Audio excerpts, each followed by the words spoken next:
LCK 서머 스프링 결승. Hello everyone, I'm Andy, your translator for tonight's finals. This is Dangun and that's Pitto.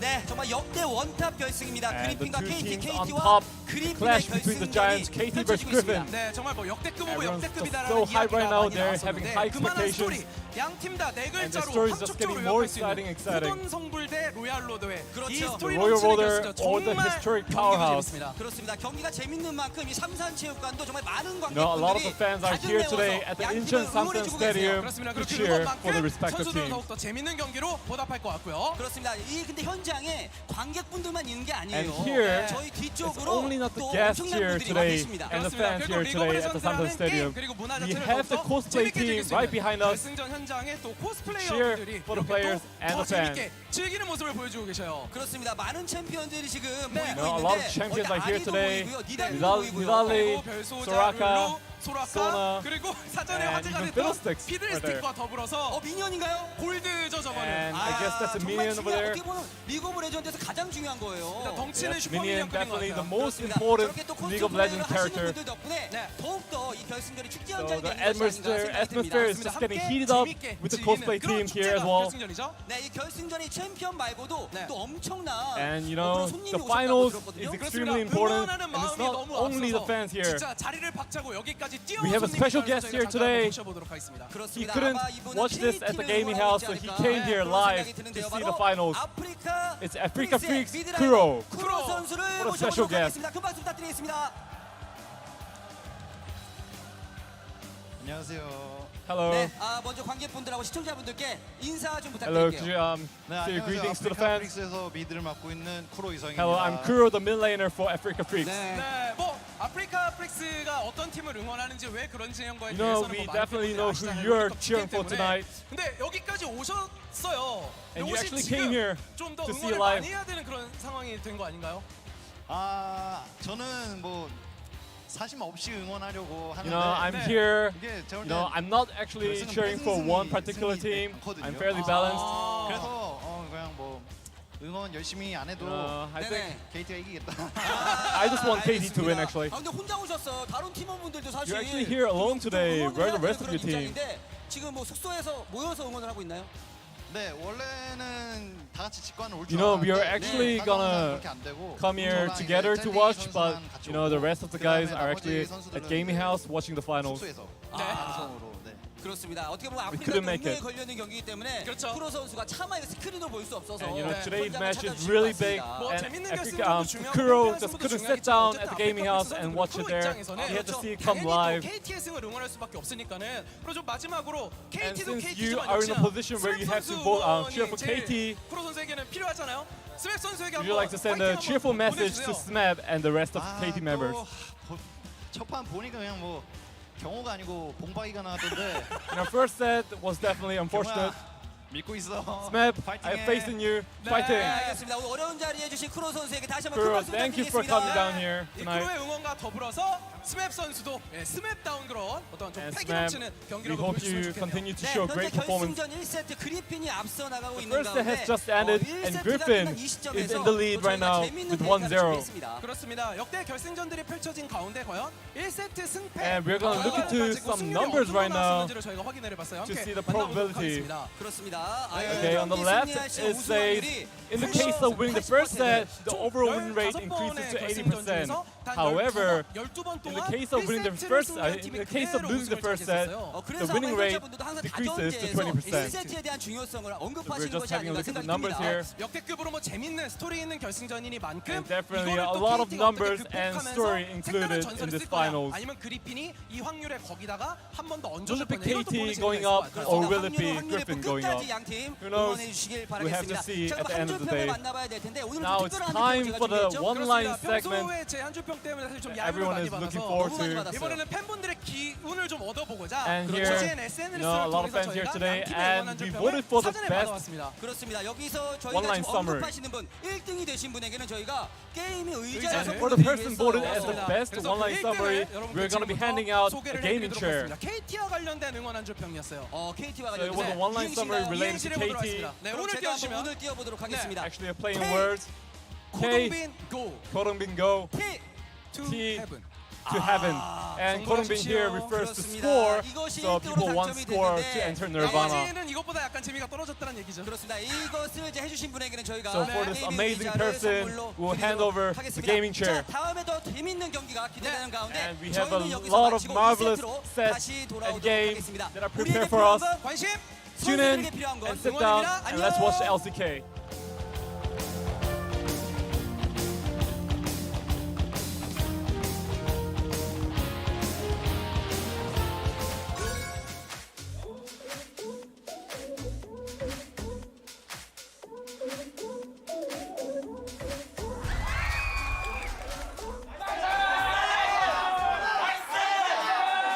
LCK 역사상 첫 로얄 로더를 향해서 갑니다.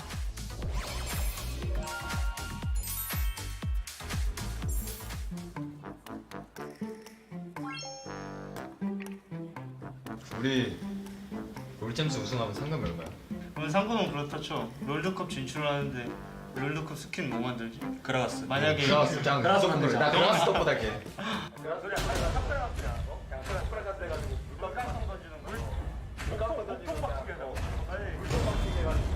아니, 스킬명도 바꿀 수 있으면 좋아. 롤드컵 스킨 상금은 뭐 할 건데? 뭐야? 상금 뭐야? 얼마야? 말이 왜? 롤드컵 상금 얼마야?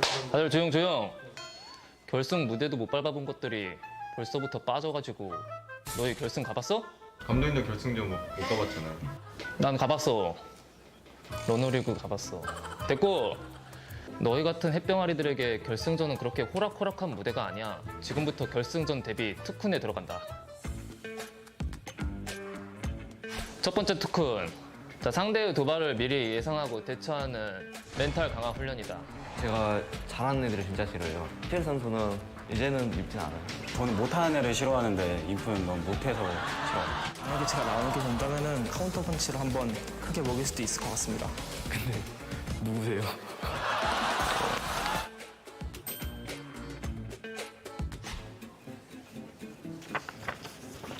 조비는 기대하라. 내가 한번 죽여주겠다. 육칼은 기대해라. 이번에는 내가 한번 죽여주겠다. 심한 거야? 와, 최고다. 와, 역시. 소드 목 닫고 기다려라. 좀 이 말은 너무 식상해가지고.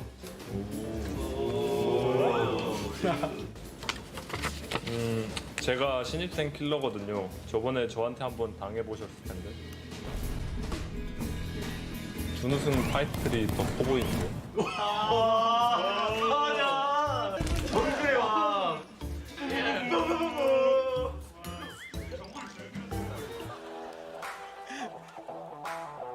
자, 이번 훈련은 파이터 훈련이다. 촬영 유경험자 바이퍼 선수가 먼저 한번 시범이 있겠다. 자, 등을 더 크게 어깨를 벌리고 글자가 잘 보이게. 진짜 그렇게 갔어? 다들 숙달된 선수의 시범을 잘 보았는가. 자, 한 명씩 그 세약한 오프닝 영상을 찍어보도록 하죠.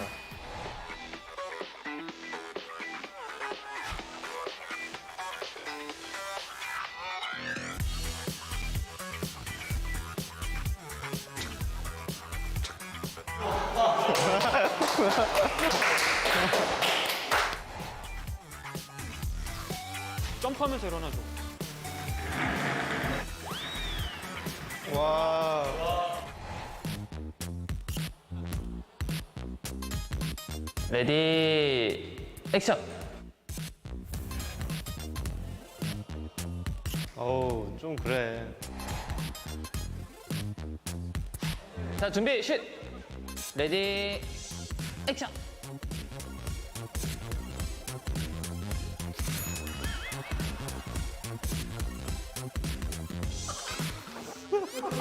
발은 왜 걸리는데? 레디 액션.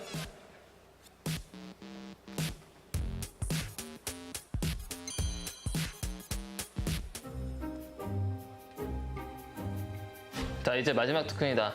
결승 무대는 지금까지의 무대와는 차원이 다르다. 그 경기장의 규모에 맞게 어마어마한 감성을 선사할 세레모니 훈련이 있겠다. 이번에는 제대로 세레머니를 하길 바란다. 자, 다들 준비. 자, 여기서 내 소스 빵. 아, 그리핀 우승!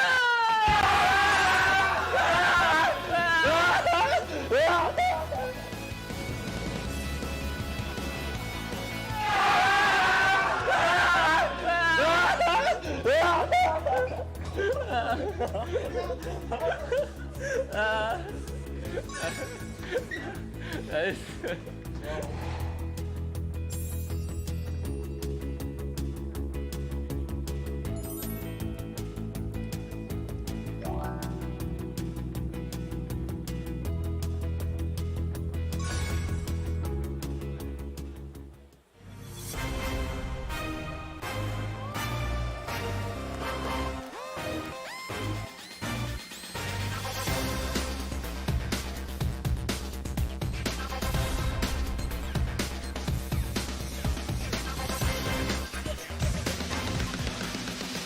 Welcome back, ladies and gentlemen, to the LCK Summer 2018 final, and the MVP for Game 1 is going to go to Viper. I think Sword was notably robbed of that title, but still the Kai'Sa was legendary. Flashiest player of Game 1 was definitely Viper, and that of course is always pleasing on the eye and makes you want to go for the MVP. But I was with you. I was with Sword. I think his contribution to this game, both the solo kill onto Smeb and his reliable frontlining, will probably be my MVP. But the team fights here, what it was all about, it seemed like KT had got the bonanza when they left open power picks, but really ran the early game. That turret dive was so well executed, and they were also getting fights before Kai'Sa had 3 items. So they say, we got to take him now, we're set up to win. However, it was the execution this time by the Kai'Sa that really turned the game, and from there, it was Griffin's game to lose. Yeah. Absolutely amazing team fight here as Deft. We thought that it was going to be the Jinx getting excited, but it wasn't.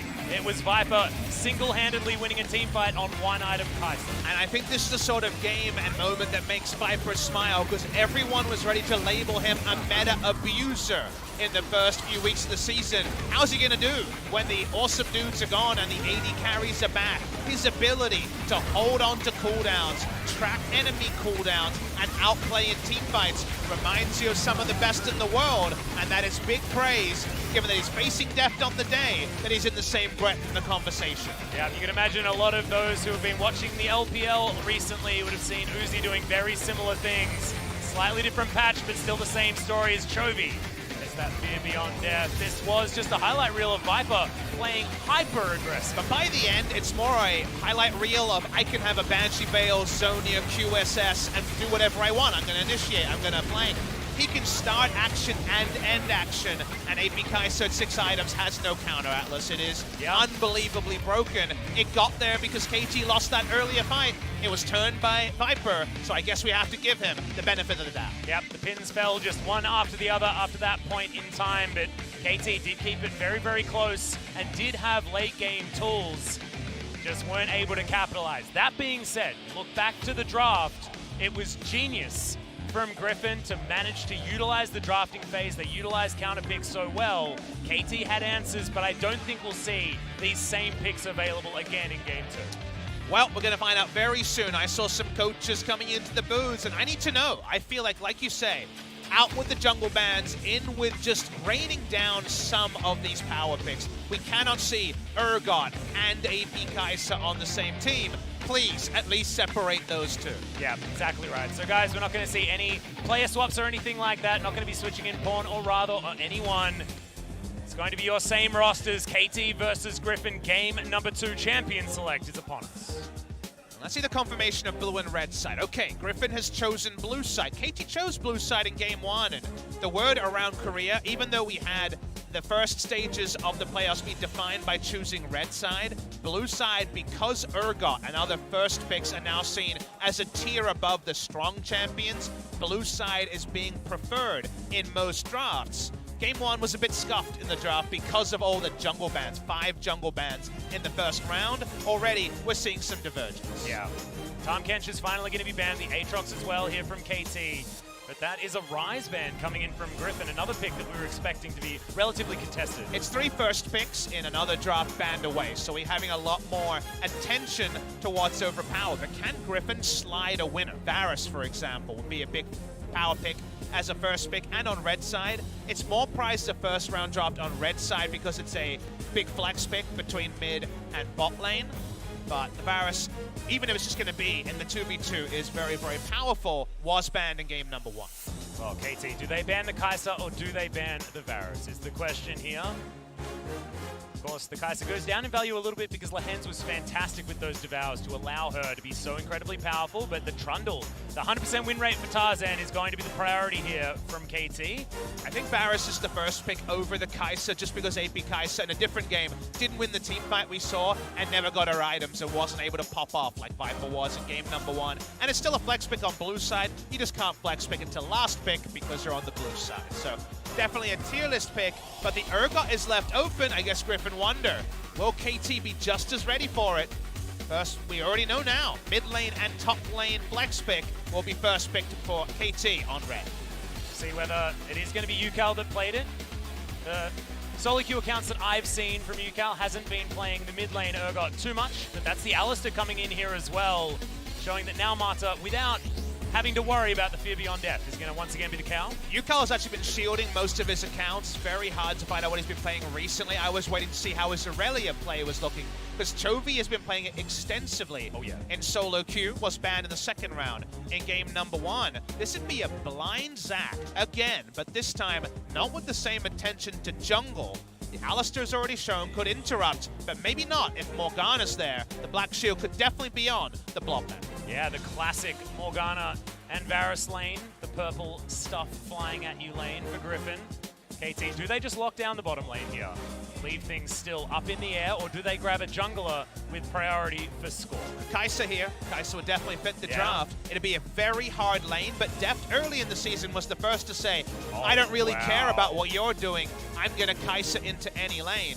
They're not going to take the Kai'Sa for now. It'll probably get banned.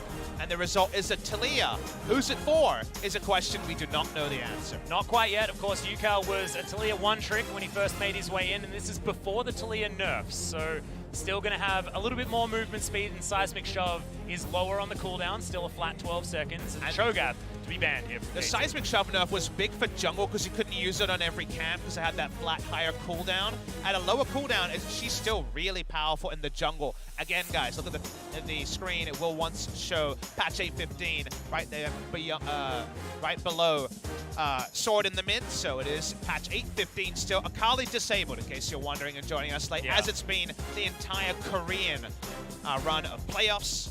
Zooming in on the bans in the second round, 2 of Sword's comfort picks have been banned away. Feels like you'd have to ban Mundo, and then Sword basically doesn't have comfort picks remaining. Mundo in Korea has definitely fallen away. They're not going to buy too much into this being a mid lane Taliyah with a double ban. It could definitely be a mid lane Urgot, a mid lane Taliyah, or neither of those 2 picks. That Kai'Sa that you were talking about still left available. Interesting. KT getting a little bit baited here. We'll see whether Def does pick it up. I want to see playing it. a hell of a lot of it recently. I want to see it selfishly because I want to see if Griffin can pick for lane and win.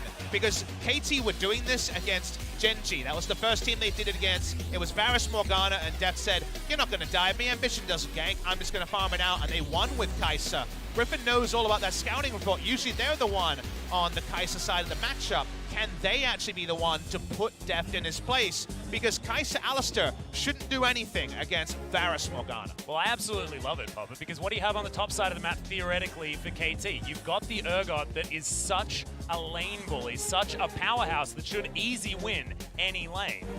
And then KT can have all of the score support. And on the side of Griffin, you can take Ornn, the best at losing lane, because he just pieces together items and throws down an ultimate, and it's always relevant. Wait and see the mid lane pick here, Galio. if they had the Kai'Sa, it was a big fallback for Lehens. The Zoe is available, and again, it's patch 8.15, so not as many nerfs have been chucked her way. They're going to go it, and it's a good matchup into the Taliyah, so it probably makes that even more unlikely to be a mid lane pick for UCAL. Yeah, the passive and the W nerfs haven't come in yet. That is on 16, but you talk about Galio on the other side. Oh, now we're looking at UCAL for the Aurelia pick. We've seen Chovy, he's been playing it. You might have your questions answered here, Pablo. And this is a pick that is really big there in Korea around scrims. It will be locked in. Patch 8.15 is when Aurelia got nerfed, so no one played it so far in the playoffs with any regularity, but there's a lot of good matchups for her. The Zoe one was very much a skill matchup at the start of the season. There were meta reasons why Aurelia was pushed out. It wasn't laning matchups like Aurelia versus Zoe. We'll talk more about those in-game, but UCAL so far hasn't been impressive on Aurelia. Chovy was more of the performing player on the Aurelia, so how was the off-season been? I tried to look through the accounts and couldn't see the Aurelia from UCAL. Well, in the regular season, UCAL only played the champion once as well, so that wasn't an impressive performance, and then also didn't go back to it at all, but there's been plenty of time off. Remember, it's been a month since we've seen UCAL play on the professional stage. It ends up being a 1-3-1 comp from KT, and the sort of comp I expected Urgot to be played in. I'll explain more when we get into game, but this is what Urgot comps look like if it's top lane Urgot. As we're having some problems with the matchups here. Top lane Alistair with Trinity Force, Infinity Edge, a thing of the past, but the rest of them should be down pat. Yeah, thankfully we figured it out here for this matchup, as the Zac into the Taliyah is going to be a very different matchup this time around. Taliyah's so aggressive. It's definitely the hunter versus the hunted. The Taliyah is going to be looking for Zac and making his day hell, and it's going to be whether Tarzan can find a nice, safe herbivore farming phase like he could in game number 1. And can his team protect him while he does it as well is the question, because the priority that they have in the laning phase is going to be bottom side of the map, and theoretically in the early game, potentially mid lane. But top side will be very dangerous for Griffin. Dangerous game for KT as well. If they lose here, 3 match points for Griffin. Exactly right. You cannot let that one happen. Let's see whether it's going to be a 1-1 or whether it's 2-0 for Griffin. Let's get into game 2.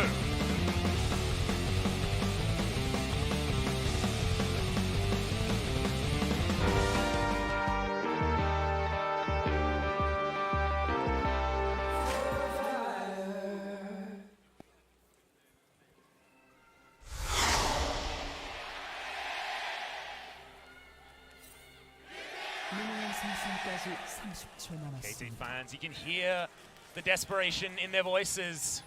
That 20% win rate after losing game 1 in a final is a very scary statistic, especially if you're an avid KT fan. As yeah, he's going to face check it.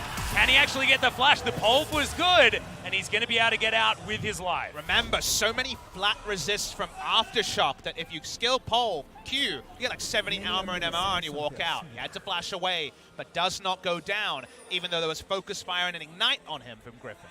Yep. Interestingly enough, looking down the items after that little kerfuffle there in the jungle, we've got a boot start coming in from Deft. Get the extra pots, keep yourself alive. Deft has been the most creative person and player in the LCK around starting items on AD carries. Remember, he's played Corrupting Potion, Xayah. He's tried many different things over the season to allow for sustain, because he picks bad matchups on purpose and believes in himself to get through them. Again, it was the Kai'Sa into Varus Morg. It's Kai'Sa versus Varus Morg again, and it's a Jin-style start. Boots 4 potions, as if we're back in Season 3 and everyone bought the boots. Well, you can see Griffin already playing up in this lane, as they certainly are able to. Priority lane, which means that Zac should be able to farm his red side jungle at least very easily. Yep. Dark Binding being shown here by Lehens and being on cooldown now meant that Deft could at least easily clear that first wave. That actually may be a big deal, as that Rift Scuttler's going down incredibly fast by score. Can he get himself into the enemy jungle and challenge? But you can see already Griffin with lots of vision around all of their camps to keep Tarzan safe. Score and Tarzan have probably been our most deadly Taliyah players. It's not the two I would have chosen pre-season. But Taliyah, understanding her as where I go, I can burst and force you to flash or just straight up kill you. Huge kill range, especially on patch 8.15, means if you're pathing to the right place, you're profiting because of the power level of Tilia's dueling. That's what we grew to learn. At the start, we thought it's going to be the highly mechanical junglers, Haru, Maybe you don't even try it if you're someone like Ambition or Score, our older players here. But instead, it's been about what the kit provides rather than necessarily threading every volley. Yeah, well, it's definitely not an Ambition champion, but you would have thought Old Man Score, another one of those examples. Right now in the laning phase, everything very calm, very quiet. As the waves are settling themselves down, Yukao makes his way back into this lane with a slight lead. And we should piece together some of the choices here. So KT's draft is what we have learned has become the expected Urgot draft. The reason why Urgot was said to be so strong is blind pick top lane, wins every lane. Doesn't matter if you try the Vladimir like we saw over in China, whether you take a tank, he will have prior. Doesn't mean solo kill every day, not that level of winning. But the fact that you can win lane blind, already you're thinking, okay, reminds me of Jace, which is another pick that's very high tier in Korea. Then you look also at the Keystone. Unsealed Spellbook can be taken and you don't lose any of that kill pressure. You don't need summon Airy like a Jace or a Electrocute for another aggressive laner. You can go situational and ignite turret dive. You can do different things in team fights with that extra summoner spell. So you're getting that extra power of Unsealed Spellbook and winning, which basically means it doesn't matter how you are in a team fight. This is an amazing pick, and that's what has happened. You might say, but it's 8-15. Urgot hasn't been changed. You'd be correct on that, but it's a very specific play style for Urgot. Is another one of these champions that people just didn't play, just didn't visit for a long time. And the unique variable of this final being 3 weeks afterwards brings out the Urgot and maybe some pain in bot side. Yeah, big fight here and a victory for KT somehow. If that Void Seeker had have landed, Lehens would have been in a lot of trouble. Still has a few potions remaining. I'm 100% certain if the final was played 1 week after the semifinal, we would have had no Urgot. But because of the quirk of the scheduling, a specialist pick like Urgot was prepared, started smashing scrims, and then everyone knew that Urgot priority was sky high. It was banned every game of the Challenger final yesterday. Yeah, and also we saw it win a 15-minute game for RNG yesterday as well. Don't talk about that game. It is a filthy Let's keep it champion. in Korea for today, Atlas. Also keep it PG as well, because that certainly wasn't that. And flowing on from that comment about the Urgot is actually the predictions for this series, because if this series was played 1 week after the semifinal, I think everyone would have been KT. I think KT, after they had taken them down 2-0, 2-1 in the regular season, without all the time to adapt, would have been the heavy favorites. But it's not just the time that Griffin's had, it's the time KT hasn't had with Score going over to Asia games, with just the quirks of the system, and the fact that they haven't played on stage for 4 weeks. Usually you get that huge lead when you win the regular season because you skip the week of Gauntlet and then you're ready to go 1 week later. Now you actually had the reverse effect. It's a bit of a parabola because now it's been so long that you do worry about stage readiness with 1 month away from playing a competitive game. Yeah, exactly right. And also, KT are a momentum team. And after not playing for a month, you don't have a lot of momentum. Score will easily be able to take down this Grom. The other reason that for me, I said 54-46 in an interview with Homos, one of the Korean newspapers a few days ago. I was Griffin by yesterday, and we were talking about it earlier today. The other thing there is rewatching the semifinal, Griffin were able to correct a lot of the automatic thoughts about their playstyle. They played Ashtam Kench, they played Varus lanes, they played for early game a lot more, and were clutch in the lane. Speaking of clutch, yeah, Yukao is looking for it. The ultimate flies down, gets the blade surge. Another auto is going to be necessary. Grabs it and survives. Yukao with the perfect flash. I was wondering if the Triumph would be enough to cancel out the turret, but it didn't even hit, so he ends up living safely. That's the thing about level 6 Aurelia. That's when she pops up. That's the thing about 17-year-old mid laners as well. You can expect explosions like this. What a solo kill from Yukao, and that's KT. Momentum back in their favor. And it's a reminder of the first 2-3 weeks of the season where post-MSI and BDD popping off, everyone thought Aurelia meta. But it didn't happen, Atlas, and now we have to recall why Aurelia left and why Aurelia is back today. Aurelia left because her laning can outplay, can skill match up. People played safe, but remember, why else is Aurelia good? She can dive immobile threats, and one of them is Zoe. That's why the 1v1 matchup has kill pressure. The other is the marksman that Aurelia makes into mincemeat in the late game. We had no marksman. There was no one for Aurelia to dive, so the meta removed Aurelia from consideration because she didn't have multiple people to dive every team fight. The AD carries are back, so guess what? So's Aurelia. And also, Deft is moving to a different item build here as well. We're going to have A BF sword is the first item, so it looks like Stormrazor will be the option here. It's an extension of the respect. AD Kai'Sa a lot more able to fight at 1 item to fight at 2 item, lane stronger. It's a choice that also means, this is a very technical point, but when you go for your Legends choice, like Legends Bloodline for the healing or Legends attack speed, if you're going AP, you go attack speeds for even more attack speed scaling. If you're going AD, you go Bloodline, so you actually have lifesteal coming through from that choice as well. So in multiple different ways, lane's better. He's facing Varus Morgana. He can't be super greedy, so I think it's the right choice by Deck. Yeah, the high pressure lane situation. As the dust settles, it's not going to be a lead in farm for UCal in the mid lane. Chovy still able to farm that one out. Paddlestar's working out very well. You saw Tarzan tried his hand at finding a gank bottom side of the map, but Defton Mata wanted nothing to do with it. Tarzan is level 6 now, so solo kill so far is the lead, and that is ballooned about 700 gold lead. The side of KT, Wits End first for UCal. Remember that there was a power adjustment away from Aurelia's abilities on this patch and towards her auto attacks. Wits End is an auto attacker build, so gonna have a lot of power in the 1v1. Yeah, he's going to put behind any Trinity Force that he does want to pick up, but I do really like it, especially when you're up against an Ornn and a Zac who do a lot of magic damage. Hell, even a Varus who's building attack speed certainly does a lot of magic damage. The Blighted Quiver.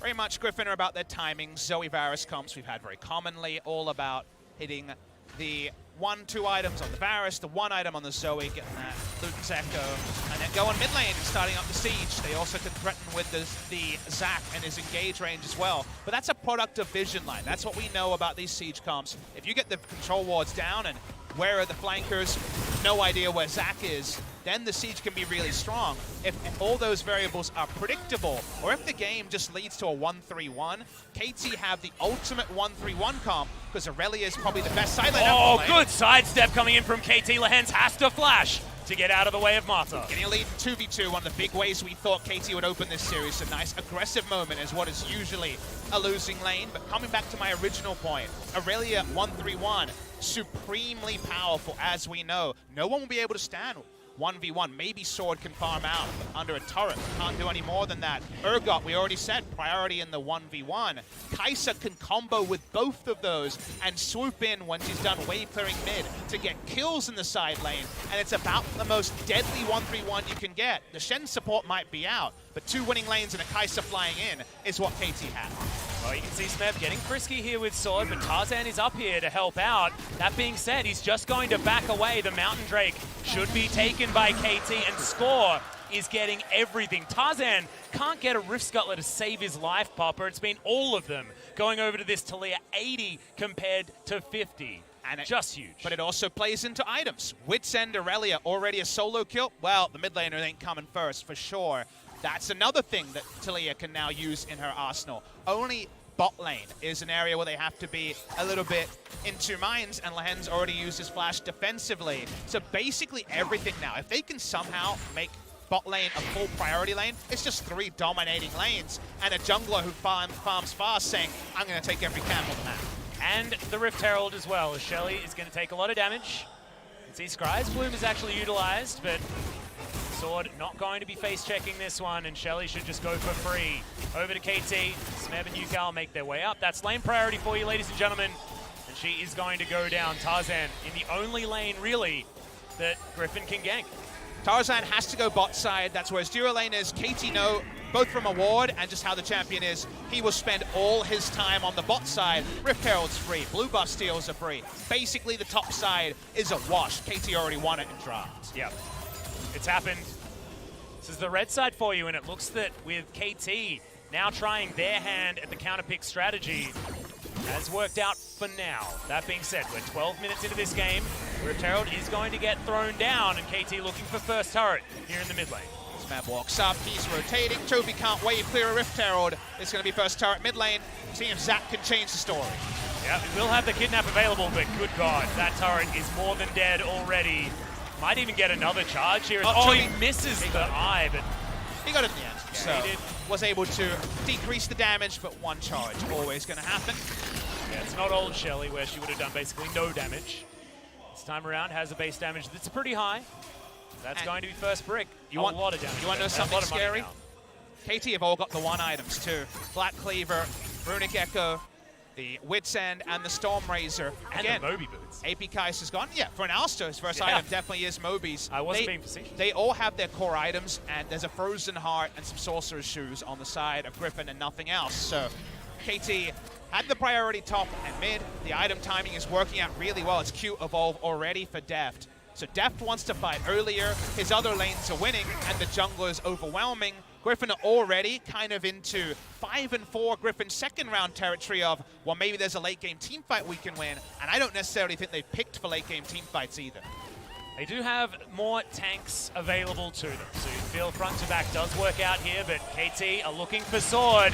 In goes the Weaver's Wall, and he can't get over. Oh, he actually does manage to get in with the flash. Defiance not going to land here as Seismic Shove also avoided his Sword. All he's doing is walking in a straight line, and it was a success. It was super effective in this way with Talia. They thought a couple of rounds from Talia and the X should come out. Never got that low. Well played by Sword. Cracked the wall with his E and then flashed for distance. Oh, more fantastic vision available here from KT. They know where Tarzan is. Moving towards topside. Yukal actually thinking of trying to stop him here. Control wards available all down this river. So much priority and availability. We talked about this with Talia mid lane. Having this priority in the bottom side river seems to be already still there for KT Rolster. And the problem for Griffin seems to be the Zac priority. They're going very early Zac, who needs some help. And if Yukal's willing to pick for lane on the bot side, you're giving Urgot open. That's the exact prototype of a draft Zac doesn't get to late game in. Griffin, they got a strong laning duo. They're still picking up farm around the map, so their farm numbers aren't being hurt, but map control, as we've seen multiple times illustrated, very minimal. Yukal going to easily solo out the blue buff, head back to this mid lane, see whether he can find anything more. And gigantic CS lead. That's almost double the camps going to score. It's an obscene amount of camps to have on the side of score at 14 minutes, but also not have on the side of the Zac. It turns out if you get to them first and you clear them fast, goodbye camps. And also he's taken every single Rift Scuttler on the map so far, so that's even higher inflation than that, because some of those camps are worth more money. Just insane. I'd like to see some of the numbers that Score manages to get up to when it comes to deficits, especially around the 15 to 20 minute mark. The Score continuing to look aggressively, now on the bottom side. Does have to respect the Black Shield. As there's the flash to make his way in. Mata is down there, Killer Instinct from depth, but misses a whole lot of the damage availability. Ultimate is there as now the Ornhorn comes down, in comes Sword. They pick up the first kill. KT now on the back foot as they've only got 4 members available, and Tarzan gets in at the perfect time. Good defiance from Snab as it's a lot of damage with the passives available. Yukal joins up on the bottom side, looking for it, doesn't get it, as Viper's going to be able to take him down. And KT, can they get anything more? I don't think so. It's a great fight for Griffin once again in game 2. They're able to trade in evenly. That was the big thing, Atlas. They needed an even trade with how far behind they were. And we also had one thing that we didn't discuss illustrated on screen. We mentioned what Griffin didn't have. There were a lot of things they didn't have. They could punish mistakes so well with Ornn and Zac, and it's the Ornn that really comes up trumps. Reliable engage against a team that has historically made mistakes can punish them easily. Well, it worked out pretty damn well, especially Lehens with that stopwatch availability. And this timing from Tarzan also incredibly clutch. Not the fight that Yukal was looking for, but still able to go 1-for-1. Couldn't quite get the second kill, but was one auto away from being able to make that happen. So the terrain wasn't chosen by KT. They fought too aggressively and got punished and then turned on. The terrain was better. If that's in a long lane, Yukal gets 3 kills and the game might be over. Yeah, straight up. I also think he missed out on the reset on the Blade Surge as well. So unable to actually get that quick double kill. That being said, he's still very, very strong. Now with the Sheen picked up, and Trinity Force is not far away. Dark Binding going to be avoided here by KT, giving away the fact that they have that ward available, and Lehens is going to be able to clear that one out. KT all about keeping the tempo high. That is how they play as a team, and the Urgot and Aurelia let us know that was how they intended to play out this game. They don't want Varus to have any safe places to farm out a Rage Blade and Blade the Ruin King, and sending 4 members bot lane a good start. They move away the Aurelia, but just so little control. The Zac being just surgically disseminated by Score. This is vintage Score. in the second game. Yep, even more vision control available here. As you saw Smed, he was able to get vision in there. It means that this second dragon going to KT for free as well. Their control of the bottom side of the map has been immaculate. And Score has been capitalizing. It was almost first brick going down bottom side as well. As you see, under the turret have Viper and Lahen's been this whole game. Oh, deep breath taken. Looking over at some of the numbers of this game. Still good numbers for Deft. He had found those couple of all-ins that really helped out the laning phase, so very well done for him in that regard. Irgot has had priority, but hasn't really been able to put too much damage into Sword, but with a friend.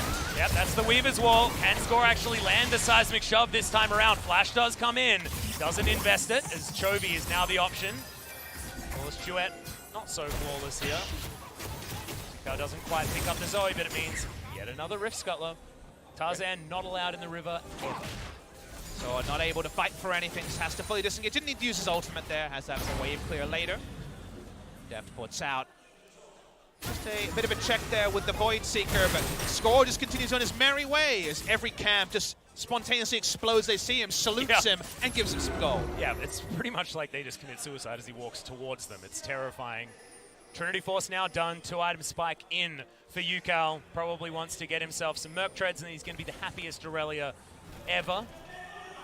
So we're in Score's turn to set up shop. We're definitely in KT 2017 territory of win lane, right? But remember, back in those days, the win game part was a bit of a 60-40. They definitely found it hard to execute in the mid game. And KT, they've gotten a lot better in that metric. They haven't been finding the same level of just unenforced mistakes, losing them games in summer. They've been much more clutch, as we had numbers to illustrate.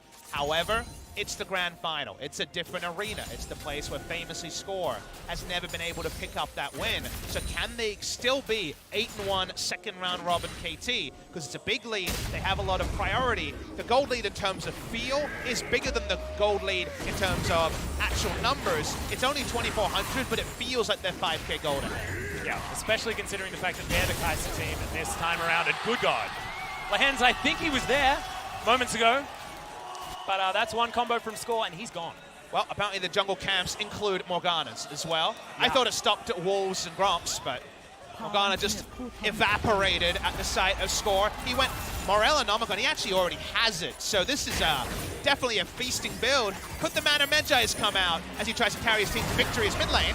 Yep. Oh no, the Vanguard's Edge isn't going to land, and UCal's just going to get punished. Viper picks up that kill. Nicely done. Does Griffin get one back on the board? And even though you're still in shock as to how fast the Morgana died, remember, that's actually right down the tail of the tape.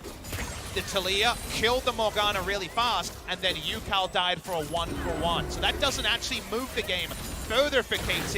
And any trades with how this game has gone and how the Urgot and Aurelia have looked are not in the favor of KT Rolster. Even though we feel good about KT late game, couple of those big Ornhorns and a perfect Zac ultimate, and maybe the late game where they have 4 items never comes. Yeah, and also, Griffin can start a fight whenever they want at the same time. They know they can utilize this engage, and we understand that Griffin's ability to understand when to fight is so good. I know a lot of you guys at home read the CV Max interview. That's something that they put a lot of time and effort into. But then you think of KT, and you think of the draft they've gotten, this prototype top lane Urgot draft, and it's, you can't send anyone against the Urgot and Aurelia. You don't have the champions to be able to do that. There's 3 members of the enemy team for you to fight against, but we know you're looking to engage and that you're desperate, so we'll just keep winning in the side lane. That's what KT want, but are they going to get it? Yeah, Flawless Duet comes in. Viper taking a lot of damage as UCal looking for it. Flashes himself over. It's a good stopwatch, but Mata gets him with the headbutt, and that's going to be the first kill coming in for Deft. Finds the second. Good God, the Kaiser is popping off once again. His sword is going to be punished. The kill goes over to Score. No quadras for Deft this time, but this is starting to look real dire for Griffin. And this is an illustration of where the game is supposed to go. You can never catch Kaiser because she doesn't need to be on the screen for her positioning. KT turning over to Baron. The Talia is going to do plenty of work, so's the Kaiser. Nothing Griffin can do. Yep, and it's now a Deft's Rage Blade, Papa Smithy. He just picks up the item, looks so angry as he decimates Griffin with it. They're going to be able to pick themselves up a 22-minute Baron as well. This is the way KT wins games. We're seeing it in game 2. That's why I thought Kai'Sa will be a frequent ban this series, because you have Urgot and Aurelia, two scrappy champions with kill threat who don't die quickly, and then Kai'Sa gets so much time to choose her moment. The Varus' health bar, Viper's health bar being low is what triggered Kai'Sa to come in. And the moment she came in, the fight was over. Yep, and also knew exactly when she could get in there as well. Lands the Void Seeker, all the AoE is right there, and you know that Deft is going to be flashing after these kills. It's a beautiful play.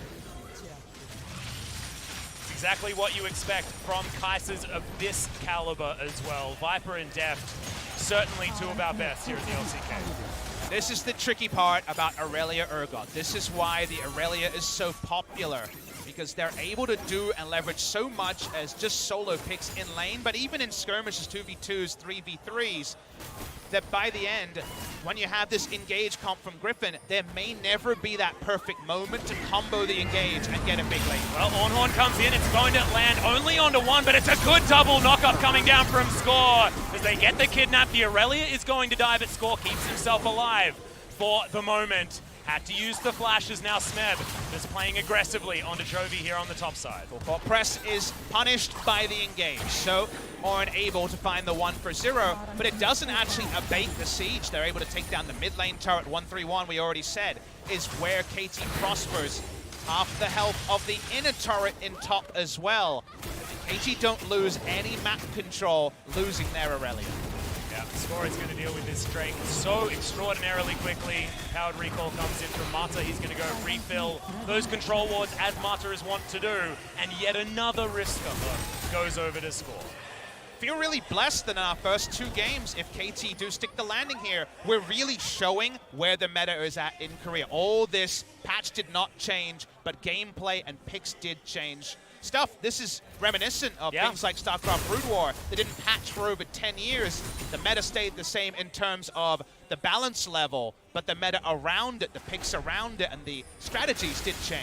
Yeah, and I remember we were having a conversation about this, and I remember the exact time in Brood War where that happened. It was the Terran versus Zerg matchup, if you guys do know any StarCraft. They normally know about the Space Marine dudes versus the alien dudes. Yep, that's certainly the matchup that I'm talking about. And there was a build that won basically 10-0 or something like that in favor of Zerg. It made them look completely bogus and broken. It was like Mutalisks were the silliest unit in the game.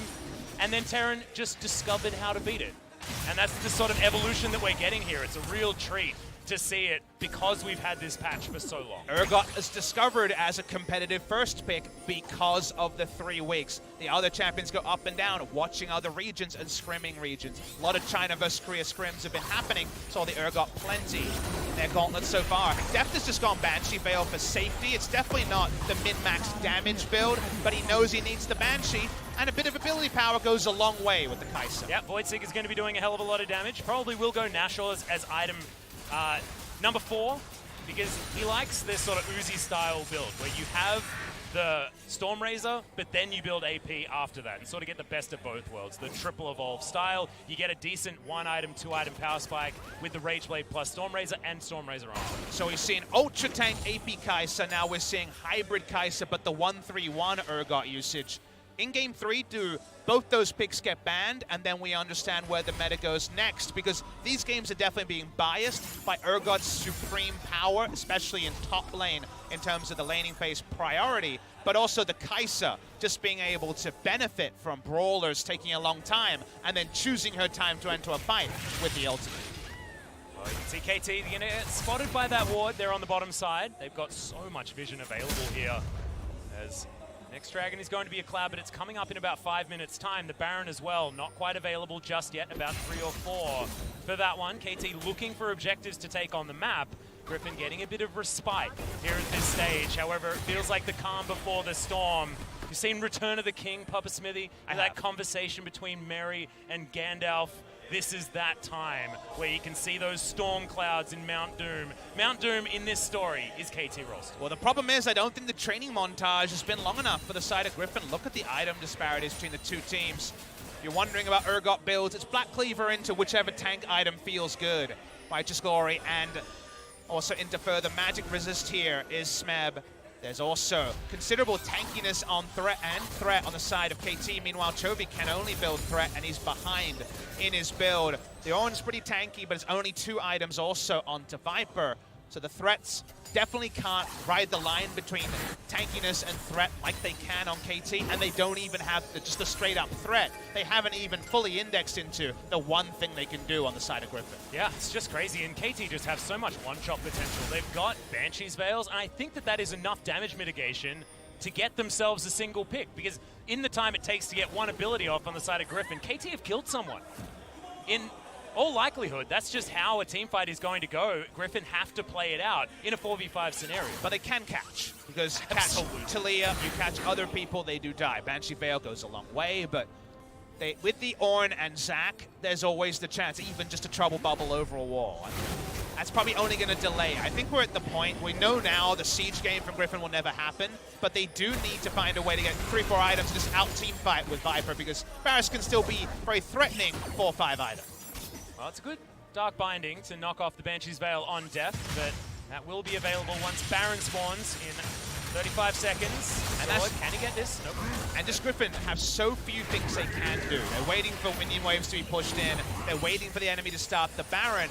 1-3-1 is that frustrating playstyle where you're denied resources. The gold lead keeps growing. It's almost 10,000 gold because of the starvation of how powerful the 1-3-1 is from KT. And now, it's really only something like a smite that really looms as a way for Griffin to actually get back in. And normally, it's the team with Ornn and Zac that have all the options. Well, at least Viper's picked up 3 items. Wit's End was item number 3. On-hit Varus to come in here as Flawless Duet does register. Yucal slowed down, but now the 2-man Baron is coming in. Def does just ridiculous amounts of damage. It's almost dead. Yeah, they are going to pull away from it, though. They don't want to go into a smite battle, as now Yucal could be in trouble. The flash comes in. Kidnap finds no one on the side of Tarzan. That is not what you want, as Marta tanks up so much damage. Ornhorn comes in, and it might just be a free kill going over as Smeb. Looking for more, comes over the side as Flahens takes down Yucal, but now Def starts off in this fight, and Score is doing so much damage to Sword. Smeb right here in this fight, but remember, Def is still alive. The Q lands Viper. He's the first to go down as Chovy does have to be respected. Def is able to take him down, though Tarzan falls as well. And that is going to be that KT Rolster on the back of Def are going to win the fight. The Kai'Sa, a raid boss just like game 1. Doesn't matter if it's Viper or Def. They're able to clean it up. No one can take down the Kai'Sa, and she just laps up all the low health bars at the end. Let's have a look at it again, Papa. Tarzan, it's heartbreaking to see that kidnap miss. But Griffin needed to keep fighting because we already outlined that you disengage from this and you get obliterated in the 1-3-1. They keep fighting. Smeb takes a long time to get here. If he's in the fight earlier, this is a clean sweep for KT. But he doesn't actually get in the fight until later. You might think, all right, with the numbers here, maybe there's still a fight that Griffin wins. But Def, full health, still had his ultimate up. Tarzan can't help out Chovy, and with the consistent damage from AD carry dead, the Baron is dead as well. Yeah, Supercharger in perfect timing, and KT grabbed their second Baron of the game at 30 minutes. That's almost right on the clock. They just had to win a cheeky team fight beforehand. KT poised now to take this one. 11,000 gold is the lead, and Griffin, we know they're strong in the late game, but this is going to have to take a next-level miracle to win this game. Seems so hard. The Zoe is such a passenger in this game. Zoe memes were the dominant memes of summer season. One-shots and all of her ability to easily outplay the enemy. But Aurelia was the sort of champion that held her in check, then went away, Atlas. The Aurelia left, and we weren't left with matchups like this, where the Aurelia, both in skirmishes and in warping the games in 1-3-1, has meant this game hasn't been about Zoe. She has been the least influential champion on the map. Oh no, Score is feeling it, Papa. He's got a 10-stack Magi's now in his back pocket. Already efficient, remember, it's already got that movement speed. Yep, absolutely. This is a KT Rolster you do not want to be going up against. We mentioned momentum. I wonder what this means for the rest of the series. Gigantic damage. That was just the last team fight, guys. 6,000 already for Def.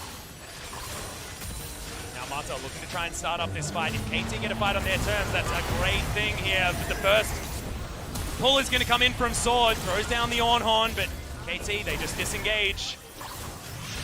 It's just going to be a continued siege. This siege minion Still doing so much work, and Griffin just can't go near it. Deft has a death cap in his back pocket, so Stepped away from Nashos, decides to go full AP. Choosing his moment for sure.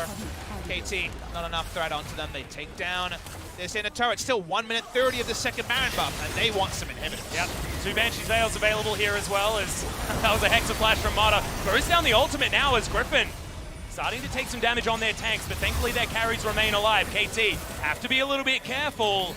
Slightly rambunctious as the last auto attack from that siege minion doesn't come in. Smeb, he's very low range. He's going to be able to take down this turret as the Vanguard Edge comes in just to guarantee that one. Sword gets booped back with the seismic shove and gets eaten by Smeb. Finally getting some revenge against his counterpart from game 1.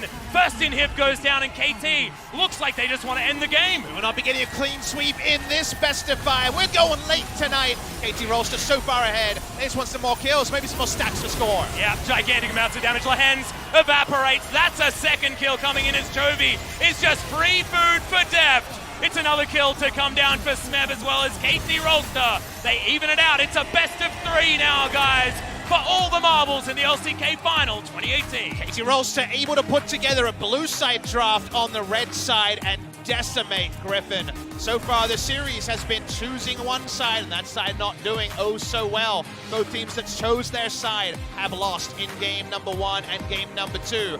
Will Griffin be back on the red side in the next game, I wonder, or will KT just pick red side themselves? Impressive performance. The Kai'Sa was really the icing on the cake. We called it as a second round ban. Griffin disagreed. Yeah, and they got bitten for it as well. And I love that we see the adaptation, the change in flavor of the Kai'Sa pick as well. It was full AP coming in from Viper. He showed us how incredibly strong that was. And the hybrid Kai'Sa coming down from Deft, he demonstrated that it's stronger earlier and was able to snowball so effectively here for KT. But honestly, the pick is just ridiculously strong at this current stage. Kai'Sa at her very base level is a huge win more champion. If your other lanes win, it doesn't even matter if Kai'Sa's just farmed. She's going to be able to win the game because of her execution on the plasma and her ability to be so elusive. They had priority lanes, and Kai'Sa also opted into a bit more early power. It meant that when they were ready to go in a big way and score. And it's blanketing of Tarzan. Maybe the Zac needs to be a bit more situational. 5 jungle bans, go nuts. But this game, with less jungle bans, the Taliyah took over. Well, remember, he played the Olaf 4 times against Afrika just to deny that Taliyah pick. They were giving it respect in that series, but no respect was given to the Taliyah pick this time around. You can see CBMax really ripping in to Chovy right now. You know, this guy has some very interesting opinions about League of Legends. A lot of them very different to other coaches here in the scene, especially in Korea. In the break, look up the Invent Global interview with CBMax about a week ago. Very, very interesting. Definitely thinks about the game, like you mentioned, in a very certain way, very Spartan in how he deals with his young team members, very aggressive, and you definitely can't argue with the results in game number 2, though. You can argue that some of the tools left open, and also some of the things early picked, like the Zac, did really hold Griffin back, and in the end, very comfortable 33-minute victory for KT Rolster. Well, Score did 4 times the damage, approximately, of Tarzan as well, which is, I understand, Taliyah versus Zac, but Score had a day out today. He outdamaged anyone else. Score doesn't usually get past the number 2, so 4 is a big number for him. Exactly. I mean, 4,000 damage, that's a pretty good day for Score in a lot of instances, because he does play pathing junglers, trying to use himself as a ward more than an actual aggressive champion. But KT Rolster, we say momentum all the time. This is a team that benefits from it so much. What does that mean for game number 3? I'm not entirely sure, because we know that Griffin can bounce back. They lost game 2 and 3 against the Freaka Freaks, and guys, we'll find out after the break.